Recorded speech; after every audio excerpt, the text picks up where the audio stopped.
नमस्कार। कोविड के बाद लाइफ पूरी तरीके से बदल गई। कोविड के बाद दो चीजें हम लोगों के जीवन का अभिन्न हिस्सा बन चुकी है। एक है डर और दूसरा है पैनिक। हम लोग जल्दी डर रहे हैं, हम लोग जल्दी पैनिक ही बन रहे हैं। इस इकोसिस्टम में साइबर क्रिमिनल्स के लिए पौबारा ही पौबारा है। तो इस संदर्भ में मैं जो देख रहा हूं उसका एक आपको दृश्य दिखाता हूं कि मैं क्या देख रहा हूं और आपको क्या देखने की जरूरत है। शायद मेरे दृष्टिकोण से क्या देखने की जरूरत है। डिजिटल अरेस्ट आजकल का पहला बहुत बड़ा फ्रॉड नजर आ गया है। 4 महीनों में भारतवासियों ने 2000 करोड़ रुपए गवा दिए हैं डिजिटल अरेस्ट। सोचो कि प्राइम मिनिस्टर नरेंद्र मोदी ने भी डिजिटल अरेस्ट को मन की बात में फ्लैग कर दिया है। डीफेक्स आजकल बहुत हो गए, तो जरूरी नहीं है कि आप कटरीना कैफ हो, आप आलिया भट्ट हो या रश्मिका मंदाना हो तभी आपका डीफेक बनेगा। आपका, मेरा, हम सबका डीफेक आज बहुत आसानी से बनता जा रहा है। क्यों? क्योंकि हम एआई की दुनिया में आ चुके हैं, चैट जीपीटी की दुनिया में है, जहां पर विभिन्न प्रकार की चीजें आपके कहने मात्र से ही बन जाती हैं। लेकिन इस एआई का दुरुपयोग बहुत ज्यादा नजर सामने आ रहा है। कुछ केसेस आपको दिखाता हूं। हैदराबाद का एक केस है जहां पर व्यक्ति विशेष ने डिजिटल अरेस्ट में 5.66 करोड़ रुपए दे दिए, डर में, पैनिक में। ये केस आता है बैंगलोर से, जहां पर एक सीनियर सिटीजन है, वो डिजिटल अरेस्ट का शिकार बनता है, 1.94 करोड़ रुपए दे देता है और पता लगता है कि वो साइबर फ्रॉड का शिकार हो गया है। मुंबई में एक महिला को फोर्स किया जाता है कि भाई आप स्ट्रिप करें और अगर नहीं स्ट्रिप करें तो पैसे दे दीजिए, और वो महिला 1.7 लाख रुपए गवा देती है। चेंबूर का एक निवासी है बॉम्बे में, वो 12.8 करोड़ रुपए गवा रहा है डिजिटल अरेस्ट फ्रॉड। तो ऐसा नहीं है कि कहीं दूर हो रहा है, आज डिजिटल फ्रॉड हम सबके जीवन का हिस्सा बनता जा रहा है। और जरूरी नहीं है कि आप एजुकेटेड हैं तो आप बचे हुए हैं। अहमदाबाद के डॉक्टर को देख लीजिए, जिसमें उस डॉक्टर ने 4 करोड़ रुपए गवा दिए हैं डिजिटल अरेस्ट में। क्यों? क्योंकि उसको किसी चाइनीज कंबोडियन गैंग ने टारगेट कर दिया है। एनआरआई को देख लीजिए, ये एनआरआई की 2 सिस्टर्स हैं, जिसमें वो खुद डिजिटल अरेस्ट की शिकार हुई हैं। उत्तर प्रदेश में 1.9 करोड़ रुपए गवा चुकी हैं। हैदराबाद में ये फैमिली है, बेचारों ने 5.5 करोड़ रुपए गवा दिए हैं डिजिटल अरेस्ट में। तो आजकल लाखों की तो बातें ही नहीं होती, बातें आजकल होती हैं करोड़ों की।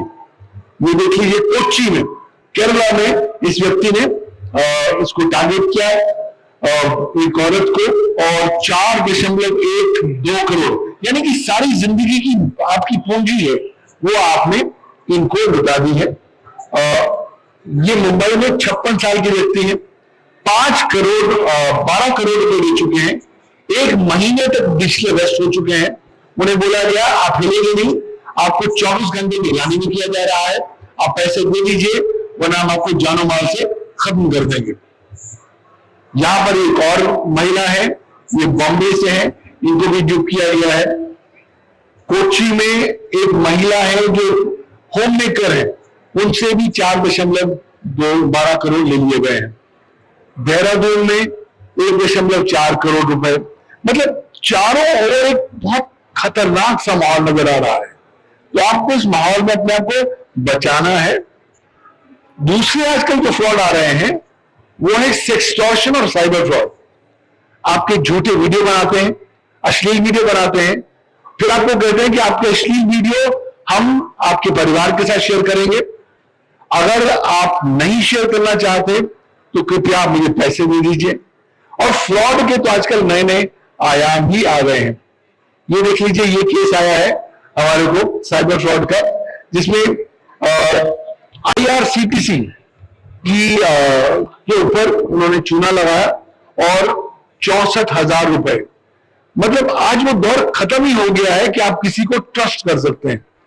अगर आप किसी की बात सुनते हैं और जैसे ज्ञानेंद्र जी बोलते हैं, अगर वो too good to be true है तो समझ लीजिए कि वो actually too good to be true है। क्यों? क्योंकि आजकल विश्वास का दौर खत्म हो गया है। इसलिए आपको सबने निवेदन करता हूं कि आज के बाद अपने रोजमर्रा के जीवन में 2 आदतों को हिस्सा बना लीजिए जीवन का। पहली आदत, शक की आदत। हम सबको शक्की होना जरूरी है। जो चीज देख रहे हैं, जो इंफॉर्मेशन पढ़ रहे हैं, उसको शक के दृष्टिकोण से देखें, और जब तक आपका शक दूर ना हो, शक बरकरार रखें। और दूसरा, कंजूस हो जाइए। कंजूसी अपने डेटा को लेकर, कंजूसी अपनी डिजिटल प्रेजेंस को लेकर, अपनी जानकारी को नीड टू नो बेसिस पर ही शेयर करें। हर व्यक्ति के साथ हर चीज साझा करने की कोई आवश्यकता नहीं है। ये ट्रेन की वो जर्नी नहीं है कि चलो 6 घंटे में मैं अपने सारी जीवन की बातें अपने कोई यात्री को बता देता हूं। ये वो दौर आ गया है जहां पर आपको बिल्कुल सजग रहना है, सतर्क रहना है। यहां पर साइबर फ्रॉड हुआ है मानेसर में। इस महिला ने 13 लाख रुपए गवा दिए हैं। सो अगर ये हो रहा है तो क्या आपके साथ नहीं हो सकता? हमारे में क्या खास बात है कि हमारे साथ फ्रॉड नहीं हो सकता? कोई खास बात नहीं, लेकिन हमें लगता है कि हम तो स्पेशल हैं।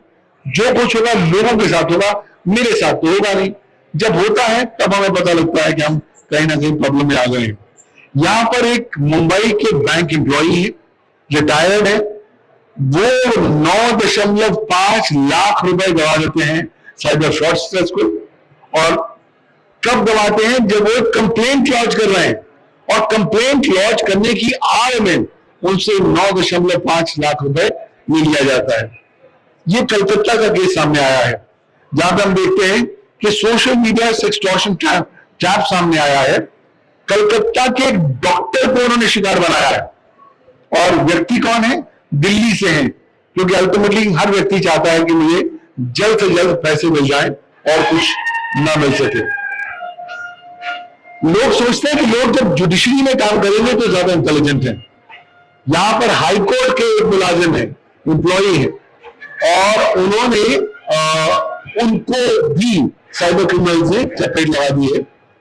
हाईकोर्ट के जज की फोटो के साथ कॉल किया कि साहब मैं हाईकोर्ट का जज हूं, मुझे पैसे चाहिए, 1.2 लाख रुपए दे दीजिए। उन्होंने जज की शक्ल देखते हुए 1.2 लाख रुपए दिए, और बाद में पाया कि वो साइबर फ्रॉड के शिकार हो गए। अब यहां पर देखिए एक और नए प्रकार का केस सामने आया है। ये केस हैदराबाद का है, जहां पर क्लास 10वीं में पढ़ने वाली एक छात्रा को गैंग रेप करते हैं, क्लासमेट्स गैंग रेप करते हैं, वीडियो बनाते हैं, और वीडियो को सोशल मीडिया पर अपलोड करते हैं, और पैसे मांगते हैं कि अगर आप इसका डिस्ट्रीब्यूशन नहीं चाहते तो आप हमको कृपया पैसे दे दीजिए।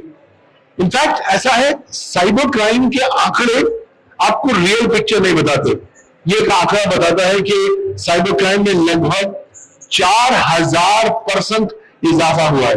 ये पहला ऐसा आंकड़ा है जो मैं सोचता हूं कि आपको रियल पोजीशन बताता है। रियलिटी में एक्चुअली पोजीशन होती नहीं है। क्या आज आप लोगों में से कितने ऐसे व्यक्ति हैं जो एआई का इस्तेमाल कर रहे हैं? कृपया हाथ खड़ा करिए। तो आधे से ज्यादा लोग एआई इस्तेमाल कर रहे हैं। क्या हम इंटेलिजेंट बन रहे हैं या स्टूपिड बन रहे हैं? मुझे लगता है हम लोग आर्टिफिशियली स्टूपिड बनते जा रहे हैं, क्योंकि एआई पर हर चीज में रिलाई कर रहे हैं। सो मच हो तो मुझे लगता है कि हम लोग एक कॉग्निटिव कॉलोनियलिज्म की दिशा में जा रहे हैं, कि भाई हमने अपना सोचना और सोचने की क्षमता बंद कर दी है।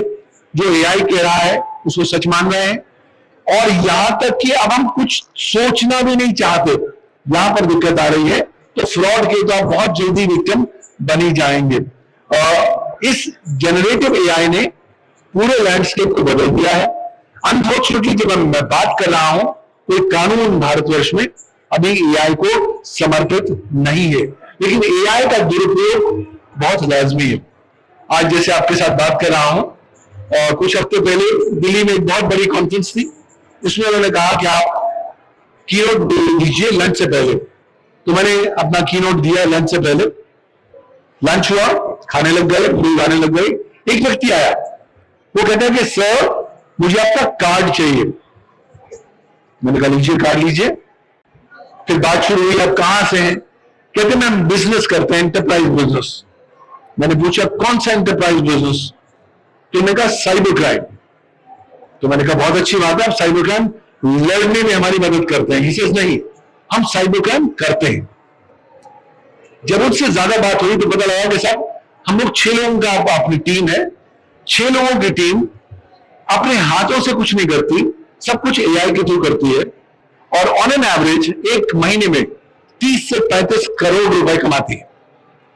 तो मैंने उनसे पूछा कि साहब आप इस तरह की कॉन्फ्रेंस में क्यों आए? उनका कहना था कि सर हम लेटेस्ट ट्रेंड जानने आए हैं कि दुनिया में कॉर्पोरेट सेक्टर में लेटेस्ट ट्रेंड क्या हो रहा है, ताकि हम अपनी स्ट्रेटजीज को कोलैबोरेट कर सके। तो वो आज दौर आ गए, लोग डरते भी नहीं है आपको बोलने के लिए कि साहब हम साइबर क्राइम करते हैं, पकड़ सको तो पकड़ लो, क्योंकि पुलिस तो आपको पकड़ पाएगी नहीं। मुझे लगता है कि आज बहुत सारे टूल्स डॉक्यूमेंट पर आ गए हैं, जिसका दुरुपयोग करते हुए आज लोगों को साइबर फ्रॉड का शिकार बनाया जाता है। जो भी मॉडल ले लीजिए, अगर आपको प्रॉम्प्ट कमांड इंजीनियरिंग अच्छी आती है तो आप विवश कर सकते हैं उस एआई को कि आपको नए नए प्रकार के गैर कानूनी रास्ते बताए, ताकि आप लोगों को शिकार कर सके। इसी एआई के माध्यम से आज कंपनीज की साइबर सुरक्षा में सेंध लगाई जा रही है, वहां से डेटा चुराया जा रहा है, पैसे चुराए जा रहे हैं, और मुझे लगता है कि आपको इसके बारे में केयरफुल होना पड़ेगा। अब तो प्रॉब्लम ये हो गई है कि हम लोग एआई को अपना जीवन संगिनी समझते हैं। आप लोगों में से कितने ऐसे लोग हैं जो एस्ट्रोलॉजी में विश्वास रखते हैं? हाथ खड़ा करिए। काफी लोग हैं। अपना डेट ऑफ बर्थ और अपना date of time of birth किसी एआई को दे दीजिए, चैट जीपीटी को दे दीजिए, और फिर देखिए कि जो दुनिया के सबसे बड़े बड़े एस्ट्रोलॉजर हैं उनको वो फेल कर देता है। अब ये हालत हो गई है, एक व्यक्ति मैं जानता हूं जो हर रोज सुबह उठकर चैट जीपीटी जाता है और उससे पूछता है आज मेरे साथ क्या अनुमान होने वाला है, मुझे क्या स्ट्रैटेजी अपनानी चाहिए। तो जब आप इस हद तक पहुंच गए हैं तो लाजमी सी बात है कि आप बहुत जल्दी आज साइबर क्राइम के शिकार भी होने वाले हैं। साइबर क्राइम्स का इस्तेमाल, साइबर फ्रॉड्स के इस्तेमाल में जनरेटिव एआई बहुत इस्तेमाल किया जा रहा है, आपको इसका आभास होना पड़ेगा। लेकिन चीजें यहां खत्म नहीं हो रही। अगले साल आर्टिफिशियल जनरल इंटेलिजेंस आ रहा है और 2027 में सुपर इंटेलिजेंस आ रहा है, यानी कि ऐसा इंटेलिजेंस जो पूरे मानव मात्र की इंटेलिजेंस को सरपास कर देने वाला है। यानी कि हम लोगों का वजूद अब खतरे में आ गया है और मानव मात्र को कहीं ना कहीं गार्डरेज बनाने पड़ेंगे। तो अगर आप सोच रहे हैं कि एआई एक स्वप्न सुंदरी है तो आप गलत सोच रहे हैं। यह आपने बहुत बड़ा राक्षस बना लिया है जिसका दुरुपयोग करते हुए लोगों को शिकार किया जा सकता है। और वैसे भी समझ लीजिए कि कोविड-19 के बाद golden age of cyber crime आ चुका है। ये गोल्डन एज साइबर क्राइम अब कई दशकों तक रहने वाला है। इसलिए हैरानी की बात ना होगी जब हमें आभास होगा कि हम साइबर क्राइम के शिकार हो गए हैं। वैसे भी मैं मानता हूं कि दुनिया में 2 प्रकार के लोग हैं। एक वो जिन्हें पता है कि वो साइबर क्राइम के शिकार हो चुके हैं, और दूसरे वो जिन्हें नहीं पता कि वो साइबर क्राइम के शिकार हो चुके हैं। ओटीटी में एक सीरियल है, उसका नाम है जामतारा। किसने देखा है जामतारा? कुछ लोगों ने देखा है जामतारा। उसका एक बाईलाइन बड़ा इंपॉर्टेंट है। उसका बाईलाइन है सबका नंबर आएगा। मुझे लगता है कि ये क्लियरली एक यूनिवर्सल ट्रूथ है। हम सबका नंबर आएगा साइबर क्राइम के शिकार होने में। इसलिए जितनी जल्दी आप जागरूक हो जाएं, ये जो सतर्कता के टिप्स ज्ञानेंद्र जी ने आपको दिए हैं, उसको रोजमर्रा के जीवन में एक जीवन जीने की शैली के स्वरूप में अडॉप्ट करेंगे तो मुझे लगता है आप काफी हद तक सशक्त, सुरक्षित रह पाएंगे। साइबर सुरक्षा पर आपको ध्यान ज्यादा देना होगा। क्यों? क्योंकि अगर आपका डेटा चला गया तो फिर जिंदगी में कुछ चीज वापस नहीं आने वाली। इज्जत फिर भी आ जाएगी, डेटा कभी वापस नहीं आने वाली। तो इसलिए आपको ध्यान देना पड़ेगा कि आज आपके पैसे से ज्यादा महत्वपूर्ण आपका डेटा है। इसलिए कोशिश करिए कि डेटा में सेंध ना लगने पाए, क्योंकि साइबर आक्रमण, साइबर अटैक्स चारों ओर हो रहे हैं। स्टेट एक्टर्स कर रहे हैं, नॉन स्टेट एक्टर्स कर रहे हैं। और अल्टीमेटली क्या चाह रहे हैं? आपका डेटा, आपका पैसा। क्यों आपका डेटा चाह रहा है? क्योंकि आपका डेटा भी मार्केट में डार्कनेट पर बेचा जा सकता है। रैंसमवेयर आक्रमण बहुत ज्यादा हो रहे हैं, जिसके माध्यम से आपसे पैसे मांगे जाते हैं बिटकॉइन के द्वारा, क्रिप्टो एसेट्स के द्वारा। अटैक्स बहुत ज्यादा बढ़ गए हैं। पिछले साल हर 11 सेकंड में एक भारतीय कंपनी रैंसमवेयर आक्रमण का अटैक का शिकार बना करती थी। इस साल हर 9 सेकंड में एक इंडियन कंपनी रैंसमवेयर का शिकार बनती जा रही है। तो इसलिए अब देखिए, दौर बदल गया है। यूक्रेन की वॉर ने साबित कर दिखाया है कि ड्रोन आज एक टैंक से ज्यादा पावरफुल है। तो अब आज साइबर आक्रमण नॉर्मल आक्रमण की तुलना में ज्यादा अच्छा है, ज्यादा इफेक्टिव है। इसलिए आपने अपने आप को साइबर आक्रमण से बचाना है। 2-4 चीजें हैं जो रोज आजकल चल रही हैं। साइबर बुलिंग हो गया, cyber harassment, cyber nuisance, cyber defamation, इस तरह की चीजें लगातार चल रही हैं, जिसके माध्यम से भी अल्टीमेटली आपकी जेब से पैसा निकाला जा रहा है। और आप लोगों में से कितने ऐसे लोग हैं जो व्हाट्सएप इस्तेमाल नहीं करते? हाथ खड़ा करें। कोई हाथ नहीं खड़ा कर रहा, सब लोग व्हाट्सएप इस्तेमाल करते हैं। व्हाट्सएप देखने में बहुत अच्छा है, लेकिन वो पूरी तरीके से सिक्योर नहीं है। तो एटलीस्ट अपनी फाइनेंशियल डेटा आप व्हाट्सएप पर शेयर ना करिए। अंत में कहना चाहूंगा कि भारत में वर्तमान कानून है, हमारे यहाँ भारत का सूचना प्रौद्योगिकी कानून, इंफॉर्मेशन टेक्नोलॉजी एक्ट, जो विभिन्न प्रकार के साइबर क्राइम्स को परिभाषित करता है। कोशिश करिए कि कोई ऐसा काम आप ना करें जो जिसके द्वारा आप साइबर क्राइम के झांसे में आ जाएं, कानून के शिकंजे में आ जाएं। क्योंकि मैं इस कानून में पिछले 25 सालों से काम करता हूं और मैं आपको बता सकता हूं कि एक बार मुकदमा आपकी बदला बन जाएगा आईटी एक्ट में, उसमें से बाहर निकलने में आपको कई साल लग जाएंगे, कई दशक भी लग सकते हैं। तो कोशिश करें कि आप खुद साइबर क्राइम के भंवर में ना घुसे। ये कानून बहुत ज्यादा डेंजरस है। फेक न्यूज आजकल बहुत ज्यादा आ रही है, तो इसलिए विश्वास कुछ चीज पे नहीं करना। जो पढ़ रहे हैं, जो सुन रहे हैं, जो देख रहे हैं, उसको नहीं विश्वास करना जब तक इंडिपेंडेंटली आपने उसकी पुष्टि नहीं करनी। डीप फेक आजकल बहुत ज्यादा हो गया है, तो हर वीडियो को आपने विश्वास नहीं करना। इंस्टाग्राम की हर रील को आपने विश्वास नहीं करना। आज सारे लोग आपका हित नहीं चाहते, अल्टीमेटली सब लोग अपनी जेब गर्म करना चाहते हैं, और इसलिए आपको साइबर फ्रॉड से बचने की आवश्यकता है। अगर आप स्मार्ट वॉच इस्तेमाल कर रहे हैं, आईओटी डिवाइस इस्तेमाल कर रहे हैं, प्लीज रिमेंबर करिए कि आपका डेटा 24 घंटे ये रिकॉर्ड कर रहा है, भारत के बाहर भेज रहा है, आपकी प्राइवेसी का हनन हो रहा है, आपकी personal privacy, data privacy impact हो रही है। तो वो शौकिया ना, वो शेखी मारने वाले दौर अब खत्म हो गए कि साहब मैंने ये स्मार्ट वॉच पहन रखी है, मेरा स्मार्ट टीवी है, मेरा स्मार्ट रेफ्रिजरेटर है। बॉस, जितनी कम स्मार्ट डिवाइसेस का इस्तेमाल आप करेंगे उतने ज्यादा स्मार्ट आप होंगे, क्योंकि डिवाइसेस कॉन्स्टेंटली चीजें आपके बारे में एकत्रित कर रही हैं और डेटा आपकी इजाजत के बगैर आपके घर से आपके डिवाइस के बाहर भेजती जा रही है।